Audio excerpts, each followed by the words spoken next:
सो hey everybody, मेरा नाम है डॉक्टर शिप्रा तिवारी और चैनल का नाम है नीट इन्फिनिटी और यहाँ पर आपकी मैम आपको बायोलॉजी पढ़ाती हैं ताकि आप 360 नंबर ले आ सके।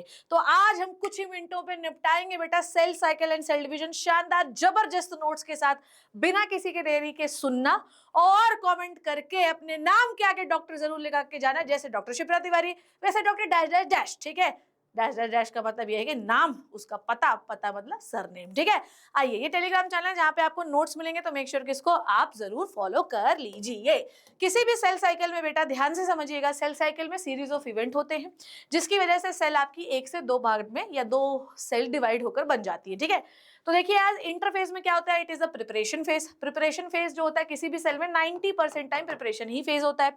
फिर होता है माइटोटिक फेज, ठीक है, या मैं ये कहूँ माइटोटिक फेज जो होता है ना बेटा, वो तो बहुत ही कम समय के लिए होता है। जैसे कि मान लो अगर 24 घंटे ह्यूमन सेल का सेल डिवीजन टाइम है तो 23 घंटे क्या करती है, रेस्ट मारती रहती है, सिर्फ आखिरी के इंटरफेज में रहती है 23 घंटे और एक आखिरी के घंटे में डिवाइड करती है, ठीक है।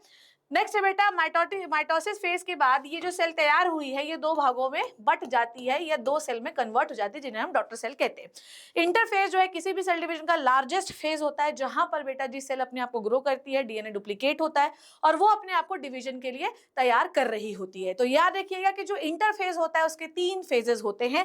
पहला है बेटा G1 फेज, ठीक है, दूसरा फेज है बेटा जी S फेज और तीसरा है बेटा जी G2 फेज। अब क्या आता है जो मैं आपको बता रही हूँ, 95% टाइम तो आप यहीं पर रहते हैं, इंटरफेस में ही तैयारी ही कर रहे होते हैं, जिसमें से आपको ये बहुत इंपॉर्टेंट चीज है कि जीवन जो है, ये जीवन मतलब जी का मतलब गैप, ये किसके बीच का गैप है बेटा, M फेज और S1 के बीच का गैप जो होता है या S के बीच का गैप है G1। G2 किसके बीच का गैप है बेटा, S और M के बीच में। याद रखिएगा G2 किसके बीच का गैप है, S और M का, और G1 किसके बीच का गैप है, S M से लेकर S के बीच में, ठीक है। ये वाली बात आपको याद रखनी है, किसके किसके बीच का गैप है, क्योंकि ये क्वेश्चन आ चुका है, ठीक है।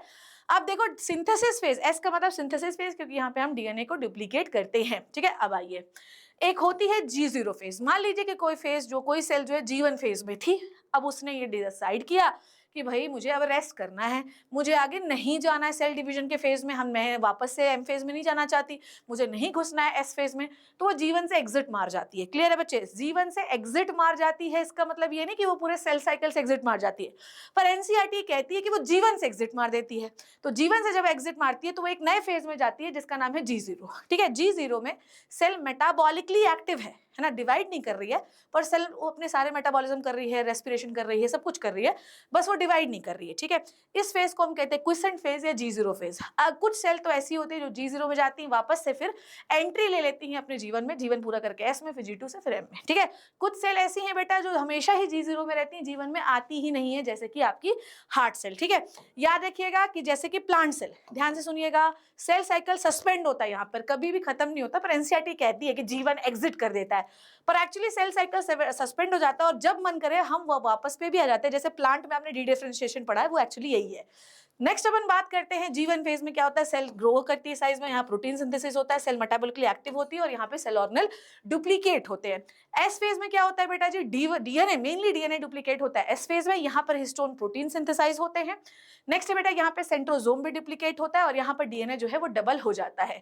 G2 फेज में क्या होता है, सेल और बड़ी होती है, यहाँ पे ट्यूबुलिन प्रोटीन स्पिंडल फाइबर के लिए सिंथेसाइज होता है, ऑर्गेनल डुप्लीकेशन यहाँ पे कंप्लीट होता है, स्पिंडल फॉर्मेशन यहाँ से बनना, स्पिंडल फाइबर जो होते हैं बनना शुरू हो जाते हैं। एम फेज में बेटा जी, एम फेज के 2 फेजेस होते हैं, पहला होता है न्यूक्लियर डिवीजन, ठीक है, और न्यूक्लियर डिवीजन के बाद साइटोकाइनेसिस होता है, ठीक है। न्यूक्लियर डिवीजन को हम क्या कहते हैं बच्चों, that is called as karyokinesis. Nuclear division को बच्चों हम क्या कहते हैं, कैरियोकाइनेसिस, जिससे आपका न्यूक्लियस डिवाइड हुआ। न्यूक्लियस पहले क्या होता है, सेल में न्यूक्लियस डिवाइड होता है, न्यूक्लियस डिवाइड हुआ, कुछ समय के बाद सेल भी डिवाइड हो जाती है, जिसे हम साइटोकाइनेसिस कहते हैं। एम फेज किसी भी सेल साइकिल का शॉर्टेस्ट फेज होता है, जिससे 2 आइडेंटिकल सेल बनती है। G0 फेज को क्विसेंट फेज कहते हैं, यहाँ पर सम सेल एग्जिट कर देती हैं सेल साइकिल को, जैसे कि न्यूरॉन हो गया, मैच्योर आरबीसी हो गई, वापस भी आ सकती है अगर चाहिए तो, नहीं चाहिए तो ठीक है। अब आ जाओ, जब भी हम न्यूक्लियस डिवाइड करते हैं तो इसे कहते हैं कैरियोकाइनेसिस। कैरियोकाइनेसिस के टोटल 4 फेज है, इसको याद रखना है, पीमैट से प्रोफेज, मेटाफेज, एनाफेज और टीलोफेज, जबकि साइटोकाइनेसिस का कोई सब फेज नहीं है। आइए प्रोफेज शुरू करते हैं। प्रोफेज में क्या होता है, अब आपका जो सेल है, मेरी बात ध्यान सुनिए, ये आपका सेल है। एस फेज में आपको याद होगा कि आपने डीएनए को डुप्लीकेट किया है, आपने सेंट्रोसोम को डुप्लीकेट किया है। अब क्या होता है, ध्यान से सुनिए, यहाँ पर आपका जो डीएनए है वो थोड़ा थोड़ा कंडेंस्ड होना शुरू हो जाता है, ठीक है, कंडेंस्ड हो गया, डीएनए कंडेंस्ड होना शुरू हो जाता है। आपके जो सेल ऑर्गेनल थे वो डुप्लीकेट थे। अब क्या होता है, ये जो सेंट्रोजोम है ना, देखो ये सेंट्रोजोम, ये सेंट्रोजोम, सेंट्रोजोम के अंदर क्या होता है, सेंट्रियोल होता है, ठीक है। अभी आपको सेल कैसे दिख रही है कि फुल्ली जो है कंडेंसेशन वाला डीएनए आप लोगों के पास पहले फैला हुआ रहता है, पूरा पूरा फैला हुआ डीएनए रहता है पूरी तरीके से, फिर धीरे धीरे वो टैंगलिंग करना शुरू करता है। न्यूक्लियर मेम्ब्रेन अभी पूरी तरीके से अच्छी तरीके से है। अब थोड़े समय के बाद क्या होता है कि जो न्यूक्लियर मेम्ब्रेन है बेटा ये डिसअपियर होने लग जाती है, ठीक है। क्रोमोसोम थोड़ा सा शेप लेने लग जाता है, उसमें क्या हो जाता है, शेप में आने लग जाता है। और आपके जो सेंट्रोसोम है ना बेटा ये पोल की ओर मूव करने लगते हैं। थोड़े और समय के बाद जब ये पोल की ओर जा रहे होते हैं बेटा तो इनसे कुछ प्रोटीन फाइबर बाहर निकलते हैं। इनसे क्या निकलते हैं मेरे राजा बेटा, इनसे बाहर निकलते हैं प्रोटीन के फाइबर। क्या निकलते हैं, प्रोटीन के फाइबर। और इन प्रोटीन के फाइबर को हम कहते हैं एस्टर्स। क्या कहते हैं बेटा जी, इन्हें हम कहते हैं एस्टर्स। ओके, ये एस्टर बाद में चल के स्पिंडल फाइबर बनाएंगे। अब क्या होता है बेटा, एस्टर थोड़े और लंबे हो गए, ये बिल्कुल पोल पे पहुंच गए। एस्टर ने क्रोमोसोम को यहाँ से पकड़ लिया, ये वाले एस्टर ने यहाँ से, इस वाले एस्टर ने इसको यहाँ से पकड़ लिया, इस वाले एस्टर ने इसको यहाँ से पकड़ लिया।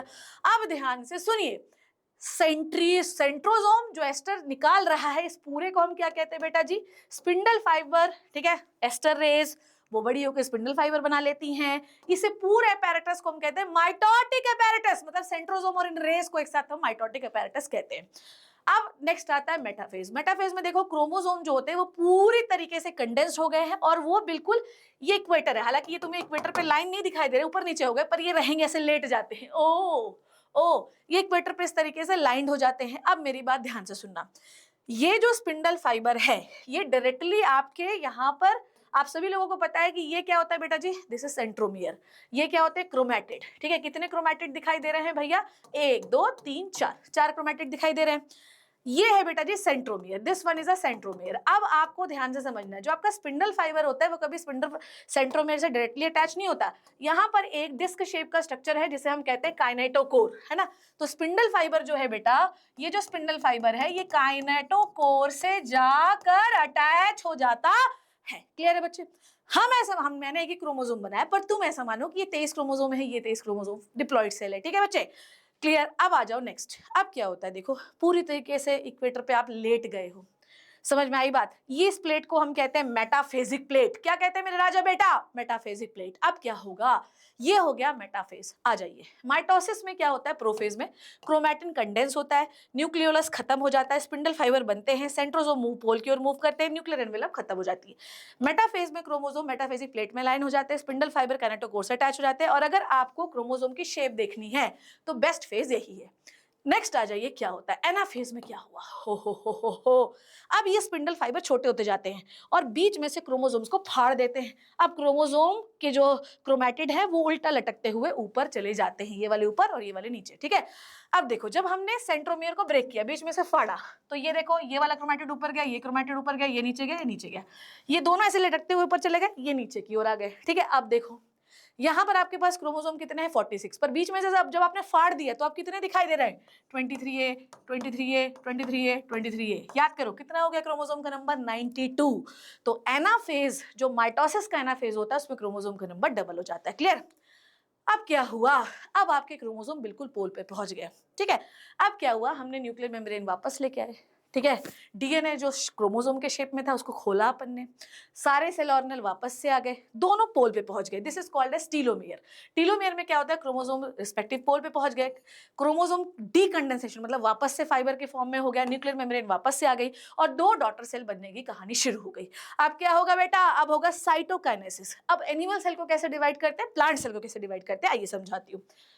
एनिमल सेल को जब भी हम डिवाइड करते हैं, सिंपल है भैया, ये है आपकी प्लाज्मा मेम्ब्रेन, इसको अंदर घुसाइए, ठीक है। सेल मेम्ब्रेन अंदर की ओर घुसती जा रही है, घुसते घुसते बिल्कुल ही अंदर घुस गई, न्यूक्लियर मेम्ब्रेन के अंदर घुस गई और उसने सेल को 2 भागों में डिवाइड कर दिया। तो सेल फरो फॉर्मेशन, इसे क्या कहते हैं बेटा जी, सेल फरो। फरो का मतलब होता है गुफा, तो फरो फॉर्मेशन, ऐसे घुसते गए, ठीक है। प्लांट सेल में देखो क्या होता है, अब प्लांट सेल में क्या दिक्कत है पता है, सेल वॉल है। अब सेल वॉल कैसी होती है, इंडेस्ट्रक्टिबल, इन एक्सटेंसिबल, फैला तो सकते नहीं हो, तो क्या करते हैं, तो होता ये है कि जो सेंटर वाला पार्ट होता है इसमें फ्रैग्मोप्लास्ट बनता है। फ्रैग्मोप्लास्ट क्या होता है, इसमें गोल्गी वेसिकल होते हैं, ईआर फ्रैगमेंट्स होते हैं, स्पिंडल फ्रैगमेंट्स होते हैं, ठीक है। ये सारे फ्रैगमेंट जो है छोटा सा पार्ट बनाते हैं, जिस इज कॉल्ड एज फ्रैग्मोप्लास्ट। अब ये फ्रेगमोप्लास्ट क्या होता है बच्चे, बड़ा होता जाता होता जाता होता जाता होता जाता होता जाता, ठीक है। अब एक और चीज समझिए, जो गोल्गी वाले हैं, गोल्गी वेसिकल क्या सिक्रीट करते हैं, कैल्शियम और मैग्नीशियम। तो यहाँ पर कैल्शियम, मैग्नीशियम, स्पिंडल फाइबर के टुकड़े, ईआर के टुकड़े, सबके टुकड़े पड़े हैं, कैल्शियम मैग्नीशियम भी आ गया। अब कुछ समय के बाद ये बिल्कुल ही एंड पर पहुंच जाता है, ठीक है। ये जो प्लेट है ना, ये बिल्कुल ही एंड पे पहुंच जाती है, और अब इसको आप मिडिल लैमेला भी कहते हैं। कुछ समय के बाद ये ऊपर एक सेल बन जाएगी, नीचे एक सेल बन जाएगी। तो याद करिए, ये ऊपर एक सेल बन गई, ये नीचे एक सेल बन गई, ठीक है। और ये बीच वाले स्ट्रक्चर को क्या कहते हैं, मिडिल लैमेला। तो ये बात तो आपने प्लांट किंगडम में पढ़ी है ना बेटा, कि दो सेल्स को कौन कनेक्ट करता है, मिडिल लैमेला। अब समझ में आया कि मिडिल लैमेला कैसे बनी है, फ्रेगमोप्लास्ट से, ठीक है। आइए बेटा जी, इस तरीके से हमारा माइटोसिस कंप्लीट हुआ। माइटोसिस ग्रोथ के लिए बहुत जरूरी है, रिपेयर रीजनरेशन के लिए बहुत जरूरी है, क्रोमोसोम का नंबर मेंटेन करने के लिए जरूरी है। एसेक्सुअल रिप्रोडक्शन में भी माइटोसिस पाया जाता है, सेक्सुअल वालों में भी पाया जाता है, ठीक है। इससे आइडेंटिकल सेल प्रोड्यूस होती हैं। अब आ जाइए मियोसिस। मियोसिस में क्या होता है बच्चे, है ना, मियोसिस जो डिवीजन होता है वो स्पर्म एंड ओवम में पाया जाता है। एसेक्सुअल रिप्रोड्यूसिंग ऑर्गेनिज्म में मियोसिस नहीं होता, ठीक है। इससे क्या होता है कि एक डिप्लॉइड सेल से आप 4 हेप्लॉइड सेल्स बनाते हैं। कैसे बनाओगे यार, आपके हर सेल में अगर हेप्लॉइड सेल है तो 23 क्रोमोसोम होने चाहिए, डिप्लॉइड है तो 46 होने चाहिए। तो कैसे बनेगा, आइए समझते हैं। मियोसिस 1, देखिए यार, इसमें 2 राउंड ऑफ डिवीजन होता है। पहले होता है मियोसिस 1, जिसमें क्रोमोसोम का नंबर जो होता है बेटा वो आधा हो जाता है, 2 सेल्स में आधा आधा हो जाता है। फिर इस आधी वाली सेल से हम 2 ऐसी सेल्स बनाते हैं, और इससे हम 2 सेल्स बनाते हैं। तो देखिए ये वाला जो है बच्चों, ये division, this is called as meiosis 1, और ये जो डिवीजन आपको दिखाई दे रहा है, this is the meiosis 2। Meiosis 2 जो होता है बच्चों, एक प्रकार का माइटोसिस ही है, इक्वेशनल डिवीजन है, ठीक है। इक्वेशनल, बिल्कुल मायोसिस 2 जो होता है ना, वो बिल्कुल माइटोसिस की तरह, ये वाली बात याद रखना, ठीक है। जबकि मियोसिस 1 रिडक्शनल डिवीजन, उसमें क्रोमोसोम का नंबर कम होता है, ठीक है। आइए, अब आपको याद रखना है ना, एक सीक्वेंस, दैट इज ले जा पर दे देना। बोलो मेरे साथ, ले जा पर दे देना। मियोसिस 1 में भी पी मैट है, प्रोफेज, मेटाफेज, एनाफेज और टीलोफेज। अब मियोसिस 1 है तो प्रोफेज 1, मेटाफेज 1, एनाफेज 1, टीलोफेज 1। पर ये जो प्रोफेज होता है बच्चों, इसकी सब स्टेजेस हैं, क्या, ले जा पर दे देना, लिप्टोटीन, ठीक है, जाइगोटीन, पैकाइटीन, डिप्लोटीन और डाइकाइनेसिस। आइए प्रोफेज 1 समझाती हूँ। प्रोफेज 1 जो होता है, ये इसका सिर्फ प्रोफेज माइटोसिस से बिलोंगर है। सोचो पूरा माइटोसिस कर लो, इसका सिर्फ प्रोफेज नहीं हो पाता, ठीक है। पर इस बेसिकली इस प्रोफेज 1 में हमें रिकॉम्बिनेशन दिखता है। माइटोसिस में कभी आपको रिकॉम्बिनेशन नहीं दिखेगा। कैसे, बताती हूँ। लिप्टोटीन में हमें क्या करना है, क्रोमोसोम को लपेटो, ऐसे रखो, लिप्टोटीन में क्रोमोसोम को हमें क्या करना है, लपेटना है। और ये जो सेंट्रोसोम होते हैं पोल की ओर मूव करने लगते हैं। नेक्स्ट है बेटा जाइगोटीन। क्रोमोसोम जो है वो बढ़िया शेप ले चुके हैं, और वो बिल्कुल इस तरीके से अलाइन हो गए हैं, और दो अलाइन हो गए मतलब सामने सामने आ गए, है ना। अब इनके बीच में एक केमिकल कॉम्प्लेक्स बनता है, जिसे हम कहते हैं बेटा जी, क्या कहते हैं बच्चों, ये देखो, ये जो दिख रहा है ना आपको केमिकल कॉन्प्लेक्स का है, वो this is called as synaptonemal complex. इसे क्या कहते हैं बच्चों, ये जो पिंक कलर का दिख रहा है, this is the synaptonemal complex. अब आपने देखा कि दोनों क्रोमोसोम ने आपस में पास पास आ गए, तो इन्होंने साइनैप्स बनाया। क्या बनाया बच्चों, साइनैप्स बनाया। क्या बनाया बच्चों, साइनैप्स। तो दो क्रोमोसोम आपस में प्यार से, चलो जानू अपन लोग साथ साथ रहते हैं, इन्होंने साइनैप्स बनाया। क्लियर है बच्चे। इनके बीच में केमिकल बना, this is called as synaptonemal complex, है ना। अब एक क्रोमोसोम के पास कितनी क्रोमैटिड है, 2, एक ये 2 क्रोमैटिड। इन दोनों को हम क्या कहते हैं, सिस्टर क्रोमैटिड। पर इन दोनों को क्या कहेंगे, नॉन सिस्टर क्रोमैटिड, ठीक है। अब सुनना मेरी बात, यहां पर आपको क्रोमोसोम कितने दिखाई दे रहे हैं, 2, तो बाइवेलेंट हो गया। इसमें कितने क्रोमैटिड दिखाई दे रहे हैं, ध्यान से समझिए, इसमें कितने क्रोमैटिड दिखाई दे रहे हैं, दैट इज वेरी खतरनाक सिग्नल, ठीक है। ओहो, ये मुझे बोल रहा है कि भैया लाइटनिंग हो जाएगी, चलो कोई बात नहीं, बोलने दो इसको। अब देखो ध्यान से, यहाँ पर आपको क्या दिखाई दे रहे हैं बच्चे, बाइवेलेंट। बाइवेलेंट मतलब कितने क्रोमोसोम राजा बेटा, 2 क्रोमोसोम्स, ठीक है। पर इसमें क्रोमैटिड कितना दिखाई दे रहा है, 1 2 3 4, तो इसको हम क्या कह सकते हैं, बाइवेलेंट टेट्राड। पर ये याद रखना है कि जाइगोटिन में जो टेट्राड बाइवेलेंट होते हैं इतने अच्छे विजिबल नहीं होते, पैकाइटिन में बहुत अच्छे विजिबल होते हैं, ठीक है। तो जाइगोटिन में क्या हुआ, हमने साइनेप्सिस बनाया, 2 क्रोमोसोम को अलाइनमेंट करके बीच में सिनेप्टोनिमल कॉम्प्लेक्स बनाया, ठीक है। अब सुनो, बाइवेलेंट टेट्राड की कहानी समझ आई। अब ये बाइवेलेंट टेट्राड बहुत अच्छे से हमको दिखाई देने लगे। So this one is a bivalent. Bivalent मतलब नंबर ऑफ क्रोमोसोम 2 है। अच्छा, नंबर ऑफ क्रोमोसोम कैसे निकालते हैं, number of chromosome equals to number of centromere. जितने सेंट्रोमियर है उतने ही क्रोमोसोम होंगे, ठीक है। अगर मान लो हमारे पास 10 सेंट्रोमियर है, ठीक है, तो क्रोमोसोम का नंबर कितना हो गया, 10, ठीक है। अब क्या होता है बेटा जी, ये दोनों नॉन सिस्टर क्रोमैटिड है। अब इन दोनों के बीच में हम लोग एक्सचेंज करेंगे। मान लो कि व्हाइट कलर की है बच्चे, मान लो बच्चे कि ये व्हाइट कलर की है। अब इन दोनों के बीच में बेटू जी तुम एक्सचेंज कर दो, ठीक है। इन दोनों के बीच में हमने एक्सचेंज कर दिया। जहां पर एक्सचेंज हो रहा है, यहाँ पर एक नोड्यूल बनता है, या जहां पर एक्सचेंज हो रहा है, जहां पे क्रॉसिंग ओवर हो रही, क्रॉस कर रहे एक दूसरे को, ठीक है। एक रास्ता होता है ना, मैं और तुम, हम लोग दोनों लोग सामने से आ रहे हैं, पर एक पोर्शन ऐसा आता है जहां पर हम लोगों ने एक दूसरे को देखा, this is the cross over. तो जहां पर वो एक दूसरे से अटैच होकर चेंज कर रहे हैं, this is called as cross over point, crossing over हो रही है यहाँ पे, ठीक है। तो भैया यहाँ पर एक रिकॉम्बिनेशन नोड्यूल बनता है, ठीक है, एक स्ट्रक्चर जहां से एक्सचेंज होना है, ठीक है, यहाँ पर क्रॉसिंग ओवर होती है। क्रॉसिंग ओवर होने के लिए जो एंजाइम हमको चाहिए वो है रिकॉम्बिनेज एंजाइम, मतलब क्रॉसिंग ओवर एक एंजाइम मीडिएटेड प्रोसेस है। और बेटा सिनेप्टोनिमल कॉम्प्लेक्स यहाँ पर होगा भी, ठीक है, समझ में आई बात। Crossing over between the non sister chromatid of the homologous, because है तो एक ही जैसे क्रोमोसोम, तो होमोलोगस क्रोमोसोम। चलिए, तो पैकाइटिन में सिस्टर क्रोमैटिड जो होती हैं, अब वो नॉन सिस्टर में कन्वर्ट हो गई। लो, अब ये जो सिस्टर क्रोमैटिड थे, अब देखो व्हाइट वाले का पार्ट जो है वो ग्रीन वाले में चला गया, ग्रीन वाले का व्हाइट वाले में आ गया। अब वो जो सिस्टर क्रोमैटिड थी, ये दोनों जो एक जैसी थी, अब ये नॉन सिस्टर हो गई क्योंकि रिकॉम्बिनेशन हो गया, ठीक है।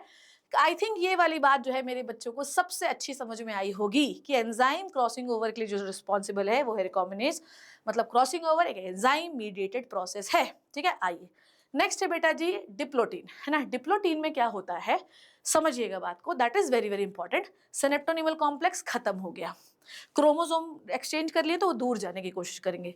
जब वो दूर जाने की कोशिश करेंगे, है ना, तो वो एक ऐसे स्ट्रक्चर में, यहाँ देखो अभी ऐसे देखो, क्रोमोसोम क्या होते हैं बच्चों, जब वो दूर जाने की कोशिश करते हैं, that is very very important. I don't, मान लो ये क्रोमोसोम अब ये दूर जाने की कोशिश करेंगे, तो ये ना लास्ट में एक पॉइंट से जुड़े रहेंगे, this is the x shape का स्ट्रक्चर।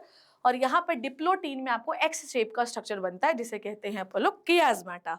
कियाज्माटा में क्या होता है, डिसोल्यूशन ऑफ सिनेप्टोनिमल कॉम्प्लेक्स। तो देखो एक्स शेप का स्ट्रक्चर बना, दिस इज कॉल्ड एज कियाज्माटा, ठीक है।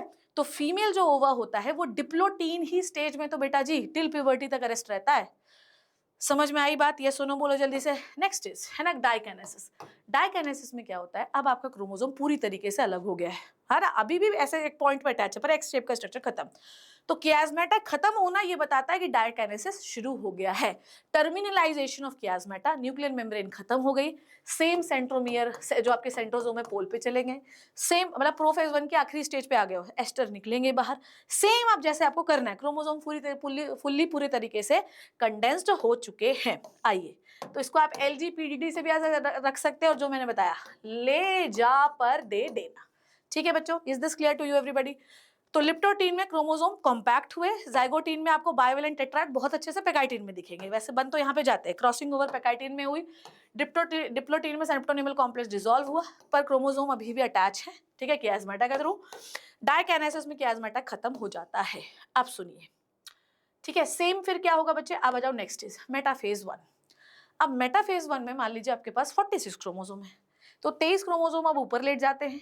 हमने वहां पर क्या देखा था कि 46 क्रोमोसोम एक लाइन में लेटते हैं, यहाँ ऐसा नहीं होता।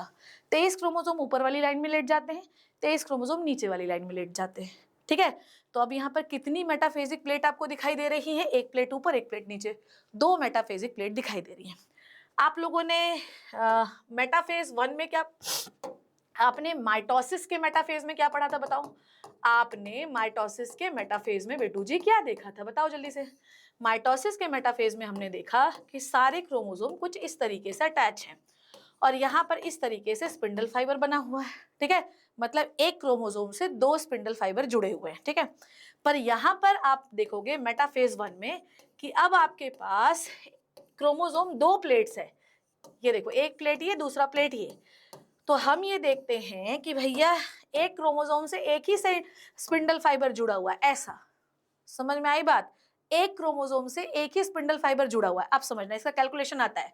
माइटोसिस के मेटाफेज में अगर मान लो 2 क्रोमोसोम है, तो स्पिंडल फाइबर कितने दिख रहे हैं, 1 2 3 4, तो स्पिंडल फाइबर बेटू जी कितने हैं, यस शिप्रा मैम पढ़ा रही हैं, छोड़ेंगे कुछ भी नहीं, स्पिंडल फाइबर हैं 4।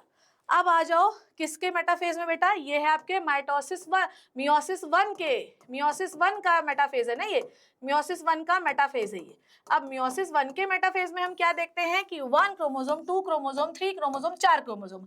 अगर 4 क्रोमोसोम है बेटा तो स्पिंडल फाइबर कितने हैं, 1 2 3 4, वहां पर स्पिंडल फाइबर का नंबर डबल है, जबकि यहाँ पर जितने क्रोमोसोम होंगे उतने ही स्पिंडल फाइबर, एन मतलब नंबर ऑफ क्रोमोसोम, उतने ही स्पिंडल फाइबर होंगे। ये क्वेश्चन आपको आता है, ठीक है बच्चे, is this clear to you everybody. तो आपने देखा कि यहाँ पर 1 2 3 4 5 6 मान लो 23 ऊपर क्रोमोसोम 23 नीचे क्रोमोसोम, तो जितने क्रोमोसोम उतने स्पिंडल फाइबर। माइटोसिस के मेटाफेज में क्या हुआ था, जितने क्रोमोसोम उससे डबल आपके स्पिंडल फाइबर। ठीक है, यहाँ तक की बात समझ में आई। नेक्स्ट सेम एनाफेज में आइए। एनाफेज में आप क्या करते हो, सेंट्रोमियर नहीं फाड़ते, 23 क्रोमोसोम सीधा ऊपर चले जाएंगे, 23 क्रोमोसोम नीचे आ जाएंगे। तो यहाँ पर क्या होता है कि यहाँ पर आपका जैसे यहाँ पर बेटा जी क्या होता है कि आपके पास क्रोमोसोम 46 ही है, यहाँ पर भी 46 है, मेटाफेज में भी, मेटाफेज 1 में भी 46 ही है, कोई दिक्कत नहीं, और एनाफेज 1 में भी 46 ही होते हैं, तो कोई दिक्कत वाली बात नहीं है। यहाँ पर हम सेंट्रोमियर को स्प्लिट, हम यहाँ पर बेसिकली जो आपका सेंट्रोमियर उसको बीच में से फाड़ नहीं रहे, हम क्रोमोसोम अलग कर ले, 23 ऊपर चले जाओ 23 नीचे आ जाओ। क्रोमैटिड 2 ही हैं, क्रोमैटिड बीच में से नहीं फाड़े हैं, 2 ही क्रोमैटिड है सबके पास, अभी क्रोमैटिड तो हम बाद में फाड़ेंगे। ठीक है, क्लियर है बच्चे। तो यहाँ पर क्या होता है, स्पिंडल फाइबर छोटा हुआ, 23 क्रोमोसोम ऊपर चले गए, 23 क्रोमोसोम नीचे चले गए। यहाँ पर क्रोमोसोम अलग होते हैं, सेपरेट होते हैं, सेग्रीगेट होते हैं। यहाँ पर क्रोमोसोम का नंबर रिड्यूस होता है। वहां पर आपने क्या देखा था कि ये देखो, अगर आपके पास ये 23 क्रोमोसोम है तो एनाफेज में क्या कर रहे थे हम लोग कि बीच में से फाड़ दे रहे थे, तो क्रोमोसोम का नंबर कितना हो गया, 23 ये हो गया, 23 ये हो गया, डबल हो जाता है। यहाँ पर क्या हो गया बेटा जी, 46 क्रोमोसोम है, 23 ऊपर ले गए, 23 नीचे ले गए, तो क्रोमोसोम का नंबर क्या हो गया, कम हो गया, क्योंकि बीच में से सेंट्रोमियर नहीं फाड़ रहे आप। ठीक है, 23 क्रोमोसोम एक सेल में चले जाएंगे, 23 क्रोमोसोम नीचे वाले सेल में चले गए, तो क्रोमोसोम का नंबर रिड्यूस हुआ कि नहीं हुआ। सेम टीलोफेज में क्या हुआ, अब क्रोमोसोम जो है 23 ऊपर चले गए, 23 नीचे आ गए, रिड्यूस हो गया। याद रखिएगा, माइटोसिस के एनाफेज में क्रोमोसोम का नंबर डबल होता है, जबकि मियोसिस 1 के एनाफेज में क्रोमोसोम का नंबर रिड्यूस होता है। ठीक है, that is why reductional division है ना। नेक्स्ट बेटा, ऊपर चले गए क्रोमोसोम, नीचे चले गए क्रोमोसोम, क्लियर है। अब सेम फिर खोल जाएंगे, पर पूरी तरीके से नहीं खुलेंगे, क्योंकि इसी सेल में हमें अभी मियोसिस 2 लगाना है। ठीक है, अब देखो यहाँ न्यूक्लियर मेम्ब्रेन वापस आ गई, सेल ऑर्गेनेल वापस आ गए, पर डीएनए की जो टैंगलिंग है पूरी अनटैंगलिंग है, मतलब पूरी तरीके से नहीं खुलेगा। क्लियर है बच्चों, अब आ जाओ नेक्स्ट आ जाओ। सेम साइटोकाइनेसिस हुई, अब आपके पास सेल बनी, इसके पास 23 क्रोमोसोम है, इसके पास 23 क्रोमोसोम है बेटा। ठीक है, तो हैप्लॉइड डिवीजन हुआ कि नहीं हुआ, रिडक्शनल डिवीजन हुआ कि नहीं हुआ। क्लियर है बचाओ, ये है आपकी 46 वाली सेल, 23 इसके पास है, 23 इसके पास है, 2 सेल बनी, इससे 2 सेल 23 23 की। रिडक्शनल डिवीजन हुआ या नहीं हुआ, बोलो जल्दी से, रिडक्शनल डिवीजन हुआ या नहीं हुआ। ठीक है, अब आ जाओ। मियोसिस 2 तो बिल्कुल ही माइटोसिस की तरह है, सेम। अब आपके पास 2 23 23 की सेल है, मैंने एक लिया है। अब जब मैंने एक लिया तो सेम इसको करो, सेम फिर प्रोफेज 2 में ले जाओ। प्रोफेज 2 में क्या होगा, न्यूक्लियर मेम्ब्रेन हटेगी, फिर क्रोमोसोम जो है जो फैला हुआ है वो टैंगल होगा, सेंट्रोसोम जो है पोल पे जाएंगे, एस्टर रेज बाहर आएंगी। ठीक है, एस्टर रेज बाहर आएंगी। अब देखो 23 क्रोमोसोम है, सीधा लेटा दो, सीधा लेटा दिया, काइनेटोकोर पे स्पिंडल फाइबर अटैच कर दिया। ठीक है, फिर उसके बाद क्या किया, एनाफेज में आपने क्रोमोसोम फाड़ दिए, सेम। अब देखो एनाफेज 2 में क्रोमोसोम का नंबर क्या हो गया, double, just like the mitosis. Chromosome का नंबर डबल हुआ था माइटोसिस 1 में, यहां पर भी एनाफेज में क्रोमोसोम का नंबर क्या हो गया बच्चे, डबल हो गया। 23 ऊपर चले गए, 23 नीचे चले गए, जबकि है आपके पास 23 ही, पर डबल द क्रोमैटिड वाले हैं, तो हमने बीच में से इनको तोड़ लिया। 23 ऊपर चले जाओ, 23 नीचे चले जाओ। ठीक है, अब आ जाओ सेम। अब इसके पास 23 क्रोमोसोम है, इसके पास भी 23 क्रोमोसोम है। ठीक है, टीलोफेज में न्यूक्लियर मेम्ब्रेन वापस आ जाएगी, सारे सेल ऑर्गेनेल वापस आ जाएंगे। अब आपका डीएनए यहाँ पर पूरी तरीके से खुल जाएगा, पूरी तरीके से खुल जाएगा, खुल गया। ठीक है, अब इससे बेटा जी साइटोकाइनेसिस होगी। तो ये बेटा जी कैसी है हमारे पास, ये है हमारे पास एक सेल जिसमें बेटू जी क्या है ये 46 सेल थी, ये 23 23 की, हमारे पास इससे कितनी सेल बनी, 2 सेल बनी। ये भी 46 सेल थी, इससे 23 23 की 2 सेल बनी। तो मैंने एक सेल का डिवीजन आपको बताया, ऐसे ही पर याद है ना तुम्हें, मियोसिस 1 में 1 से 2 बनी थी, पहली से 2 और बन जाएंगी। ठीक है, और दूसरी से 2 और बन जाएंगी। तो अब आपको समझ में आया कि 46 से जो आपकी 46 सेल होती है, स्पर्म मदर सेल, उससे कैसे 4 स्पर्म बनते हैं। ठीक है, पहले मियोसिस 1 में 1 से 2 बन गए। ठीक है, फिर उसी से 2 से 4 बन जाते हैं। क्लियर है बच्चे, यस और नो बोलो जल्दी से। नेक्स्ट इज, अब एक बात मेरी बच्चे ध्यान से सुनिएगा। तो मियोसिस 2 जो इक्वेशनल डिवीजन है, जस्ट लाइक द माइटोसिस, इसमें प्रोफेज 2 होती है, फिर मेटाफेज 2 होती है, फिर एनाफेज 2 होती है, फिर टीलोफेज 2 होती है, 4 हैप्लॉइड सेल आपको बनती है। अब एक और चीज जो यहाँ पर छूट गई है, जिसके बारे में मैं बात करना चाहती हूँ, दैट इज दिस। ठीक है, that is a interkinesis. Interkinesis के बारे में भी आपको सुनना है। मियोसिस 1 और मियोसिस 2 के बीच का जो समय होता है उसे हम कहते हैं इंटरकाइनेसिस। यहाँ पे नहीं लिखा पर मैं लिख देती हूँ। मियोसिस 1 से लेकर इस पर भी क्वेश्चन आ चुका है, मियोसिस 2 के बीच का जो समय होता है उसे कहते हैं इंटरकाइनेसिस, इंटरफेज नहीं, इसे कहते हैं अपन लोग इंटरकाइनेसिस। ठीक है लल्ला, is this clear to you everybody? Interkinesis. ठीक है, तो इस तरीके से आपका पूरा सेल डिवीजन मैंने फटाक से रिवाइज करवा दिया। अब थोड़ा सा समरी देख लीजिए। माइटोसिस जो होती है वो हमेशा सोमैटिक सेल्स में होती है, सोमैटिक जो कि रिप्रोडक्शन में पार्ट नहीं लेती, जबकि मियोसिस हमेशा रिप्रोडक्टिव फेज में होती है। इसमें नंबर ऑफ डिवीजन कितना है? एक, मतलब एक अगर आपके पास डिप्लॉइड सेल है तो 2 डिप्लॉइड सेल बन जाएंगे। मियोसिस में 2 बार डिवीजन होता है, मियोसिस 1 और मियोसिस 2। इसमें 1 से 2 सेल बनती है, जिसमें 1 से 4 बनती है। इसमें 2 अगर डिप्लॉइड सेल में माइटोसिस हो रहा है तो 2 ही डिप्लॉइड सेल बनेंगे। इसमें डिप्लॉइड सेल से 4 हैप्लॉइड सेल बनती है। ये आइडेंटिकल होती है पेरेंट की माइटोसिस में, जबकि मियोसिस में जो सेल्स बनती हैं वो बिल्कुल डिफरेंट होती हैं। ठीक है ना? क्रॉसिंग ओवर, साइनेप्सिस, कियास्मेटा, इंटरकाइनेसिस, ये सब माइटोसिस में एब्सेंट होता है, जबकि मियोसिस में प्रेजेंट होता है। इंटरकाइनेसिस देखो यार, कोई आपसे पूछे, है ना, कोई आपसे ये पूछे कि क्या मियोसिस 1 में आपने डीएनए डबल किया था, क्या मियोसिस 2 में भी डीएनए डबल करना पड़ेगा? नहीं करना पड़ेगा। डीएनए डबल सिर्फ एक बार होता है, वो होता है मियोसिस 1 में। ठीक है बच्चों, चलिए, तो ये वाली बात हुई। ये कुछ जो है टर्म्स है जो आपको याद करने हैं, जो मैंने हर जगह पूरी तरीके से अच्छे से आपके लिए लिख दिए हैं, सब कुछ। ठीक है, तो प्यारे बच्चों, ये ब्यूटीफुल नोट्स आपको टेलीग्राम में मिल जाएंगे, पर हैशटैग अपने नाम के आगे डॉक्टर लगाना मत बोलना, और मुझे बताना कि ये वीडियो आपको कैसा लगा। ठीक है, नेक्स्ट आपको मैं शॉर्ट रिवीजन दूंगी in the biomolecules. I hope you learn and enjoyed the video. Doctor Shipra Tiwari signing off. Make sure कि कमेंट में अपने नाम के आगे डॉक्टर जरूर लगाना। बाय बाय बच्चों, love you and take care.